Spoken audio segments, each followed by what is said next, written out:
So, I don't know about you guys, but there's been a lot of Queen's Quest lore lately. From Momo Watanabe winning the 5-star Grand Prix after defeating Azumi in the finals, up until Azumi eliminating Saya Kamitani from the 5-star, ultimately somehow avenging Queen's Quest's disbandment, and let alone me realizing that Joshi Journals' anniversary falls on Queen's Quest Day, September 9th. Queen's Quest has just been all over the place for some reason, despite them breaking up a little over a year ago. So it got me thinking, where are the members now? Like, how are they doing? What are they up to? Are they better than their Queen's Quest days? So we're going to be doing that right now. Hello everyone, my name is Troy and welcome to my Joshi Journals, and for today I thought it would be a fun idea to sort of look into the former Queen's Quest members and see like what have they been up to. Has this breakup been, helpful to them, because I needed that breakup to mean something, right? Like, you didn't just kill me inside for nothing. So, disclaimer, I will only be talking about the Queen's Quest members who were around during the time that I was watching. So, this was around the year 2020. So, I'll only be covering the girls on this t-shirt right now. Yeah. Okay, so with that being said, I think let's just jump right in with number 1, Utami Hayashishita. So the former Queen's Quest leader, as we all know, has now jumped ship to Dreamstar fighting Marigold, where she won the inaugural Dreamstar Grand Prix in 2024. You know what? Good for her, because that win was completely major for her, because she eventually defeated Sari, the inaugural Marigold World Champion, to become the second champion in that lineage. You know what? So far, she has been doing good for herself. I haven't been tuning into Marigold that much, but I might now again, because Mai Iwatani is going to face Io Sky very soon. I will say she has been the face of Marigold for some time now. However, I just don't have that ultimate urge to really tune into the promotion.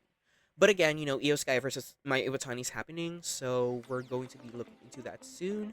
And on top of that, Utami Hayashishita is going to be defending her world championship against Miku Aono very soon. So yeah, exciting times. And you know what? I think she's very happy with the position that she's in right now. So whatever makes her happy, we are in full support of Utami. Moving on to number 2, we have Saya Kamitani, also another former leader of Queen's Quest for about 5 minutes. Oh my goodness, the darkest times. Now, Saya Kamitani is someone who has definitely benefited off of this breakup. Like, she has gone on to join Hate, formerly known as Oedo Tai, and since then, she's been doing amazing. She won the World of Stardom Championship against Tam Nakano.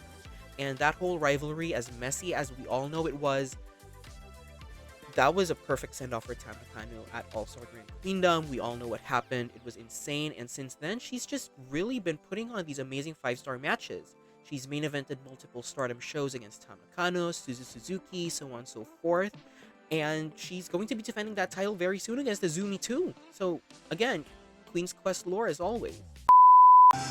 Quick editor's note here. This match absolutely slapped, but that ref, is this Daichi? He set Azumi up now. Azumi had 3 on like multiple occasions, just saying. The fuck? My goodness. But I think something that we as fans don't really necessarily recognize, since we're not based in Japan, is how much of a draw she really is.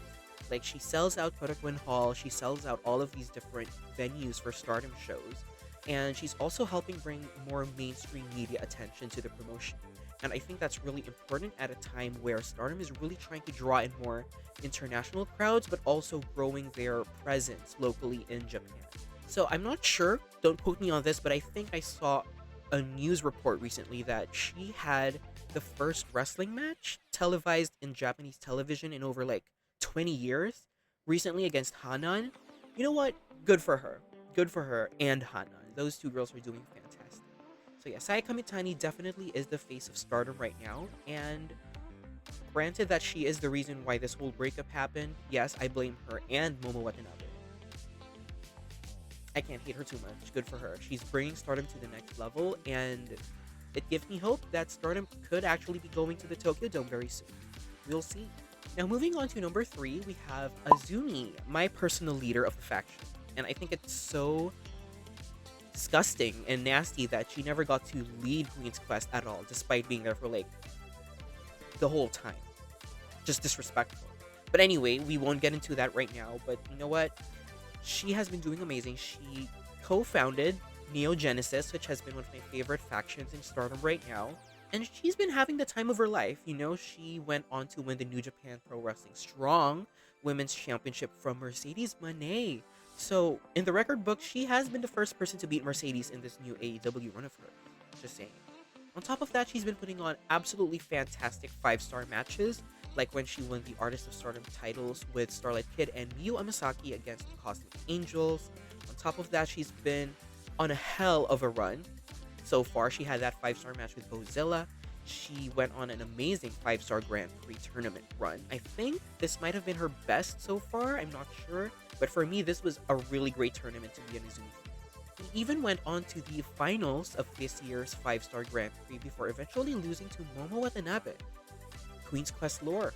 But on top of that, she has had so much amazing matches, even with the likes of Hina. Bro, I think Azumi might have found her new wrestling soulmate in Hina.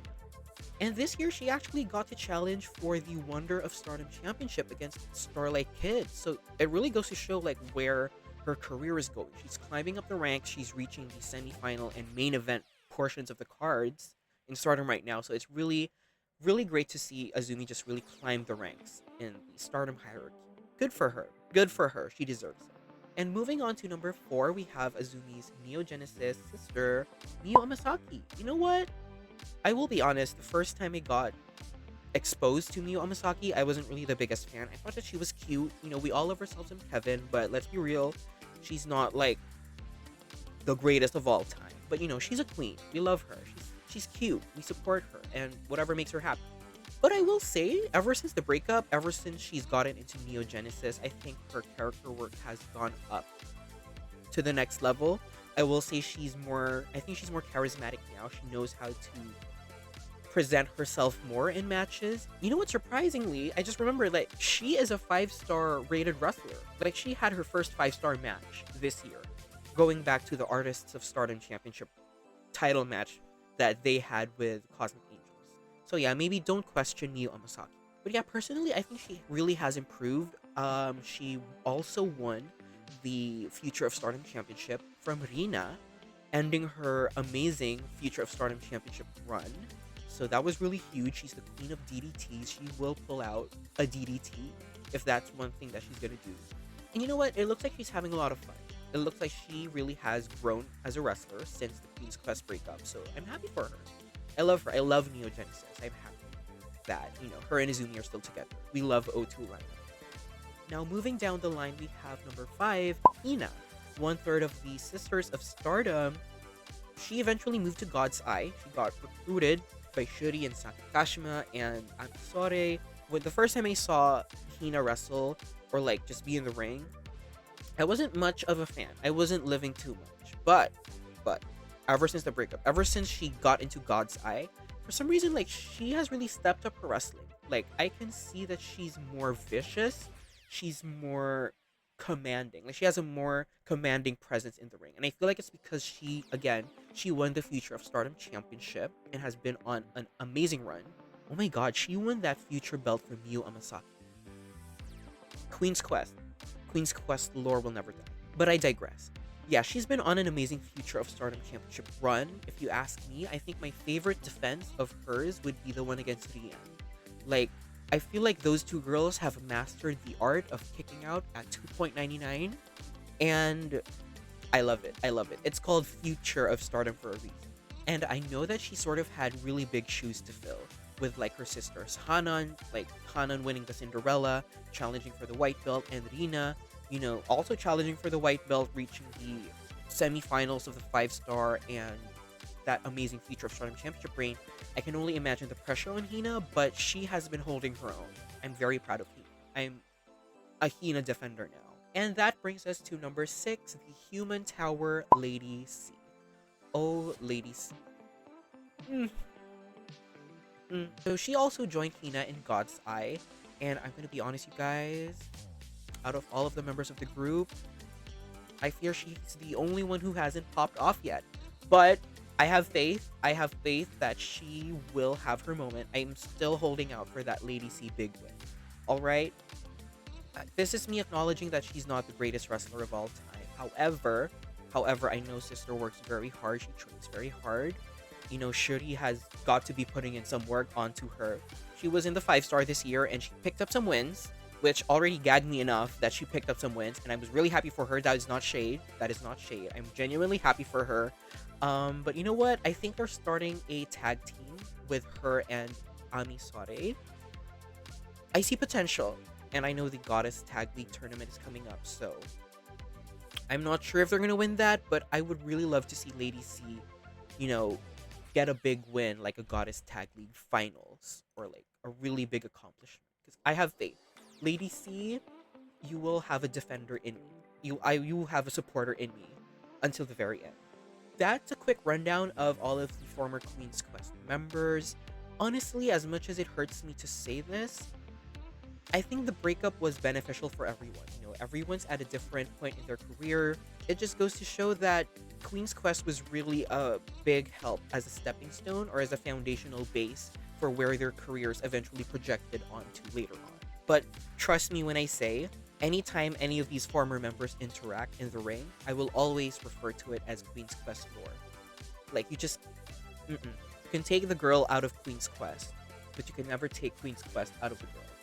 Why I kind of ate that. But yeah, that's going to be it for this video. Thank you so much for all of the support so far. We recently celebrated 3 years of Joshi Journals on YouTube, and I'm really thankful for all of the kind words, all of the views, all of the support that you guys have given me, and yeah, I just really hope our community continues to grow from here on out. See you on the next one. Stay safe and enjoy your Joshi wrestling.